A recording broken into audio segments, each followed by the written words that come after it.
નમસ્કાર મિત્રો, વિડીયોમાં તમારું સ્વાગત છે। જી હા મિત્રો, અત્યારે હાલના સૌથી મોટા અને મહત્વના સમાચાર સામે આવી રહ્યા છે। તો મિત્રો, સમાચાર ઉપર નજર કરીએ એ પહેલાં જો તમે દરરોજ નવા સમાચાર જાણવા માંગતા હોય તો આજે જ અમારી યુટ્યુબ ચેનલને સબસ્ક્રાઇબ કરો અને વિડીયોને લાઇક કરો। તો સમાચાર ઉપર નજર કરીએ તો વડોદરા શહેરના સાણી વિસ્તારમાં ખાણીપીણીના શોખીનનો હચમચાવી નાખે તેવી એક અત્યંત ચોંકાવનારી ઘટના સામે આવી છે। સાણી વિસ્તારમાં આવેલ એક ચાઇનીઝ લારી પરથી પાર્સલ મંગાવવામાં આવેલ મંચુરિયન રાઈસ માંથી મરેલી ગરોળી નીકળતા ભારે હડકંપ મચી ગયો છે।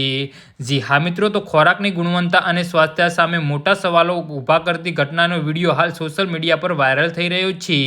જી હા મિત્રો, અત્યારે હાલના સૌથી મોટા અને મહત્વના સમાચાર સામે આવી રહ્યા છે। તો મિત્રો, સમાચારમાં વધુ વિગતવાર વાત કરીએ તો પ્રાપ્ત વિગતો અનુસાર કેટલાક યુવકોએ સાણી વિસ્તારથી એક લારી પરથી ચાઇનીઝ ખાવાનું મંગાવ્યું હતું અને યુવકો જ્યારે મંચુરિયન રાઈસ ખાઈ રહ્યા હતા ત્યારે તેમને તેનો ટેસ્ટ અસામાન્ય લાગ્યો અને ખરાબ લાગ્યો હતો। શંકાના આધારે જ્યારે તેમણે ખોરાકને ધ્યાનથી તપાસ્યો ત્યારે રાઈસની અંદર મરેલી ગરોળી જોઈને તેમના હોશ ઉડી ગયા હતા અને આ ગંભીર બાબત અંગે જ્યારે યુવકે લારી સંચાલકનો સંપર્ક કર્યો અને વિરોધ નોંધાવ્યો ત્યારે સંચાલક દ્વારા જવાબદારી સ્વીકારવાને બદલે ઉડાવ અને જવાબ આપવામાં આવ્યા હતા અને આ હોવાનો ગંભીર આક્ષેપ યુવકો દ્વારા લગાવવામાં આવ્યો છે। જી હા મિત્રો, તો આના વિશે તમારું શું કહેવું છે તો નીચે અમારી કમેન્ટ બોક્સમાં જરૂરથી જણાવજો અને અમારી યુટ્યુબ ચેનલને સબસ્ક્રાઇબ કરવાની ભૂલતા નહીં।